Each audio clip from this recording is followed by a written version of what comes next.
आज न कोई शंकासुर ले गया है शास्त्रों को, न कोई राक्षस ले गया है, हम सबके पास है, पर हमारी रुचि में ही शंका घुस गई है।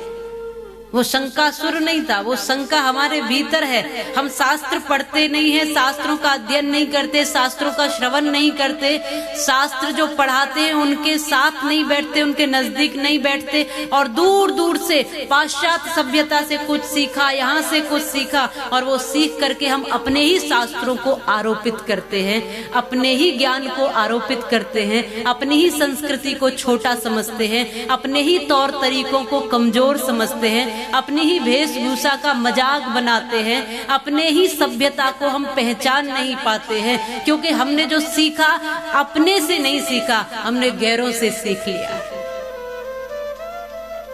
हमने बाहर से सीख लिया, पाश्चात्य से सीख लिया, हमने अपनों से, अपने संतों से, अपने शास्त्रों से कम सीखा है।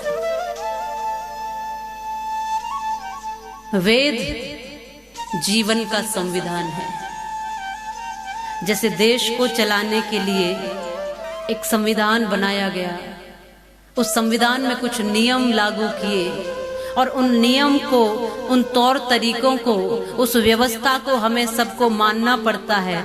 जो इस देश का नागरिक है, उस नागरिक को उस नियम में, उस कानून में, उस व्यवस्था में रहना पड़ेगा। यदि वो उन नियमों को तोड़ता है, उल्लंघन करता है, तो दंड का अधिकारी होता है।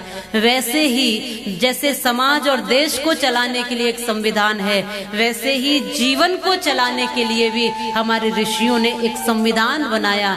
इस जीवन का भी दर्शन करने के लिए हमें वेद और शास्त्रों का दर्शन दिया, जिससे कि हमें भी ये पता लगे कि हमें ये जीवन में करना है और ये जीवन में नहीं करना है। और इन नियमों का जो उल्लंघन करता है, फिर वो भी दंड का अधिकारी होता है। ये जीवन का सिद्धांत है, ये जीवन का संविधान है शास्त्र, जो अज्ञान को, भ्रांतियों को दूर करता है। पहले छोटे छोटे बच्चों को पढ़ाया जाता था तो उस तरीके से पढ़ाया जाता था कि वो अपने जीवन का दर्शन कर लेता था और इतना बड़ा ज्ञान अर्जित कर लेता था। उदाहरण के लिए, जैसे अब अ से अनार पढ़ाया जाता है, या आ से आम पढ़ाया जाता है, या ई से इमली पढ़ाई जाती है। पर उस समय जब गुरुकुल व्यवस्था हमारे देश में थी, आचार्य जन अपने जीवन को तपा करके जब ऐसा कुंदन बना करके और शिष्यों को भी ऐसा मजबूत बना देते थे। भगवान श्री राम 14 वर्ष वन को कैसे झेल गए? क्योंकि पहले ही उनकी परीक्षाएं हो चुकी थी, पहले ही वो जंगलों में रह चुके थे, पहले ही वो वैसी वेशभूषा और वैसा जीवन जी चुके थे, ऐसे मजबूत और पुष्ट हो चुके थे। तो ये व्यवस्थाएं पहले होती थी। तो पहले जब विद्यालय में बालक आता था, गुरुकुल व्यवस्था में विद्यालय में विद्या ग्रहण करने के लिए, तो अ से अनार नहीं पढ़ाते थे, अ से उसको बताते थे अ से अविनाशी। वो बालक के मन में प्रश्न आता था कि अविनाशी क्या है? फिर वो कहते थे आ से आत्मा, ई से ईश्वर। इस तरह से ऐसा आध्यात्म तत्व ज्ञान सिखा देते थे कि वो बालक इतना मजबूत हो जाता था कि वो किसी का जीवन पर्यंत अहित नहीं करता था, अशुभ नहीं करता था, बुरा नहीं करता था, उसके मन में विकार नहीं पनपते थे। वो सोचता था कि अविनाशी कौन? तो गुरु ज्ञान देते थे कि अविनाशी है आत्मा और परमात्मा, जिसका कि कभी नाश न हो, वो अविनाशी। न तो आत्मा का नाश होता है और ना ही परमात्मा का, वो सदैव रहते हैं। ये सत्ता जो इतनी आध्यात्म की सीख है ना, ये तो बालक को पहली प्रथम कक्षा में ही मिल जाती थी। आज शायद बुढ़ापे तक हम अविनाशी के भाव को न समझें, आज शायद ईश्वर तत्व को न जाने, आज शायद आत्म तत्व को न समझें। इसलिए जब विद्यालयों की परंपराएं, प्रक्रियाएं बदली, तो फिर कथाओं के माध्यम से, सत्संग के माध्यम से, और यहाँ तक कि जैसे बाल संस्कार शिविर मातृशक्ति सेवा संस्थान के सानिध्य में अभी भी यहाँ इस केशव धाम में जहाँ कथा हो रही है, वहां पर भी 7 दिनों से बाल संस्कार शिविर लगा रहे हैं। वो इसीलिए कि हम छोटी छोटी सी बातों को समझें और जानें।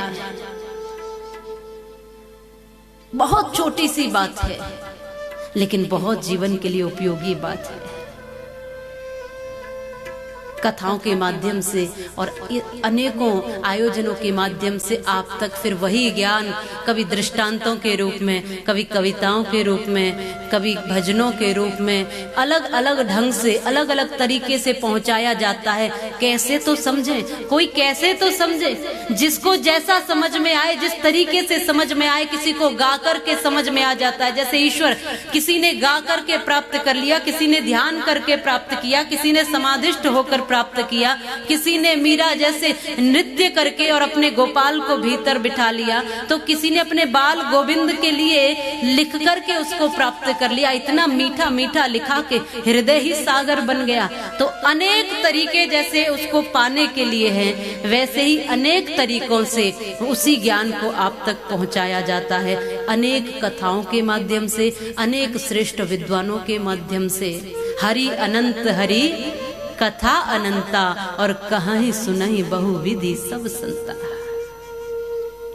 हम बस पहचान ले। कई बार भक्त ये भाव से कहता है कि प्रभु मैं बहुत मंदिर गया तेरे, लेकिन पहचान नहीं पाया तुझे। मैंने बहुत कुछ पढ़ा भी, लेकिन पहचान नहीं पाया तुझे। इसलिए तो हमारे संतों ने बड़ी सरल भाषा में समझा दिया कि करत करत अभ्यास ते, जड़ मति होत सुजान, रसरी आवत जात ते, सिल पर पड़त निशान। ये हम सब ने पढ़ा है। करत करत अभ्यास ते, बार बार के प्रयास से। जिन्होंने भी हिंदी पढ़ी है उन्होंने सबने पढ़ा होगा। इसमें बहुत बड़ा सार है। निरंतरता बहुत कुछ करा देती है। निरंतर निरंतर निरंतर जब हम कुछ अच्छे कार्य में, अच्छे चिंतन में लगते हैं तो हम निखर जाते हैं, सुंदर बन जाते हैं।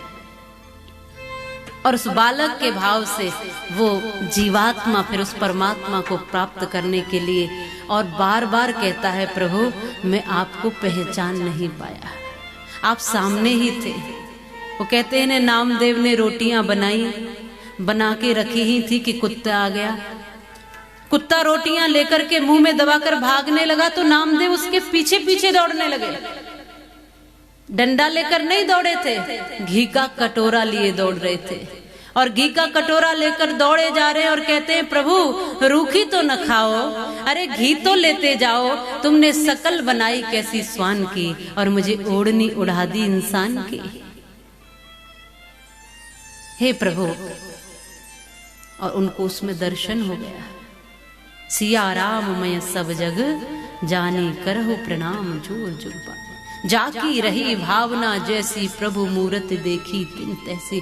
आज भी बहुत लोग हैं जो बड़े सरल ढंग से अपने परमात्मा को अपने आप में समेटे हुए हैं। ये कोई दिखाने का विषय नहीं है, ये कोई बताने का विषय नहीं है। ये तो वो कहते ना कि ये वो अमृत है, ये वो रस है कि जो चख ले बस वही आनंदित हो जाता है।